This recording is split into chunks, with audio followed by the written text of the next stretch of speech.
అందరికీ నమస్కారములండి. విజయదశమి మీడియా ప్రేక్షకులకు స్వాగతం, సుస్వాగతం. అనకాపల్లి రాజకీయం చాలా రసవత్తరంగా మారిందండి. ఎప్పుడూ చూడండి, ఎన్నడూ వినని రాజకీయం అనకాపల్లిలో మనం చూస్తున్నాము.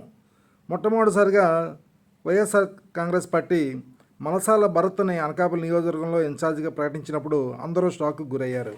అలా ఊహించిన విధంగా ఒక కొత్త అభ్యర్థిని రంగంలో తీసుకురావడం జరిగింది. ఇప్పుడు గత 2.5 సంవత్సరాలుగా మంత్రిగా ఉన్న అమర్నాథ్ని కాదని మలసాల భరత్ని తీసుకురావడంలో క్లియర్గా అర్థమవుతుంది ఏంటంటే, గుడివాడ అమర్నాథ్ గారికి పూర్తి వ్యతిరేకత ఉంది కాబట్టి కొత్త వ్యక్తి అయితే ఫ్రెష్గా ఉన్న వ్యక్తి అయితే బాగుంటుందని చెప్పేసి మలసాల భరత్ని తీసుకొచ్చారని అందరూ మాట్లాడుకుంటున్నారు.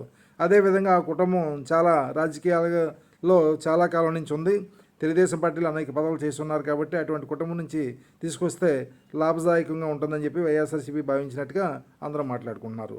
అటువంటి పరిస్థితుల్లో ఎవరు ఊహించిన విధంగా దాడి వీరభద్ర గారు తెలుగుదేశం పార్టీలో జాయిన్ అవ్వడం అనేది అందరికీ షాక్ ఇచ్చిన న్యూస్. ఎందుకంటే దాడి వీరభద్ర గారు తెలుగుదేశం పార్టీలో జాయిన్ అవుతారని అనుకున్నారు, కానీ ఇంత తొందరగా దాడి వీరభద్ర గారికి లైన్ క్లియర్ అయ్యి ఆయన త్వరగా నిర్ణయం తీసుకుంటారని ఎవరు అనుకోలేదు.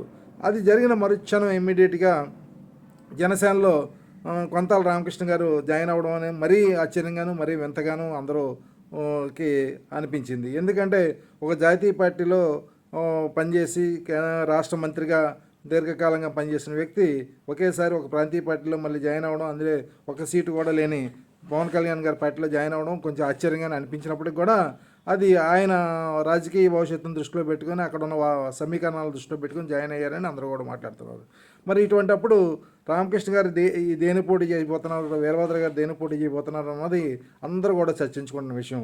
వీరభద్ర గారి ఫ్యామిలీ పోటీలో ఉంటారా లేదా, వాళ్ళు రామకృష్ణ గారు ఉంటారా లేదా, రామకృష్ణ గారు ఉంటే ఏ స్థానంలో ఉంటారు అనేది చాలా ఎక్కువ మంది చర్చించుకుంటున్న మ్యాటరు. ఇందులో రామకృష్ణ గారు పోటీలో ఉంటే ఎక్కడ ఉంటారు, రామకృష్ణ గారు పోటీలో ఉంటే ఆ 3 స్థానాల్లో ఏదో దానికి పోటీ చేస్తారా, అంటే ఆ 3 స్థానాలు అంటే ఆ 3 ఏ స్థానాల్లో పోటీ చేస్తారు అనేది సస్పెన్స్ చాలా ఇదిగా ఉంది.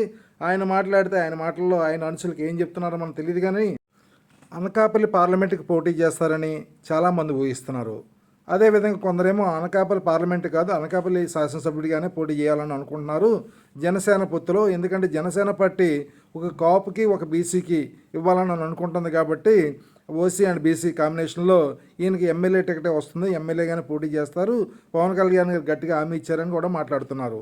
సరే, ఎమ్మెల్యేగా పోటీ చేస్తే అనకాపల్లి నుంచి పోటీ చేస్తారా, ఇంకో దగ్గర నుంచి పోటీ చేస్తారా అంటే మొదటి నుంచి వినిపిస్తున్న మాట ఏంటంటే జనసేనకి పెందుర్తి అండ్ యలమంచిలి గురించి ఎక్కువ మాట్లాడుకుంటున్నారు. మరి యలమంచిలి పెందుర్తి రెండు కూడా ఒకే సమాజ వర్గం నాయకులు ఆశిస్తున్నారు కాబట్టి ఒకే సమాజ వర్గం పేర్లు వస్తున్నాయి కాబట్టి అలా కాకుండా ఒక దగ్గర ఒక సమాజ వర్గం ఒక దగ్గర ఇంకో సమాజ వర్గానికి ఇస్తారని కూడా మాట్లాడుకున్నారు. ఇలాగని జరిగితే అసలు ఏం జరగబోతుంది అనేది అందరూ సస్పెన్స్ ఉన్నారండి. కాకపోతే మాకున్న ఇన్ఫర్మేషన్ ప్రకారం ఆయన 99% అనకాపల్లి పార్లమెంటరీ నియోజకవర్గం నుంచి పోటీ చేస్తారని, 10% అనకాపల్లి శాసనసభ నియోజకవర్గం నుంచి పోటీ చేసే అవకాశాలు ఉన్నాయని, 2 కాకపోతే 1% యలమంచిలి నియోజకవర్గం నుంచి పోటీ చేసే అవకాశాలు ఉన్నాయని చెప్పేసి మాకు తెలియవచ్చిందండి. ఇదండి ఈరోజు అనకాపల్లి రాజకీయ పరిస్థితి.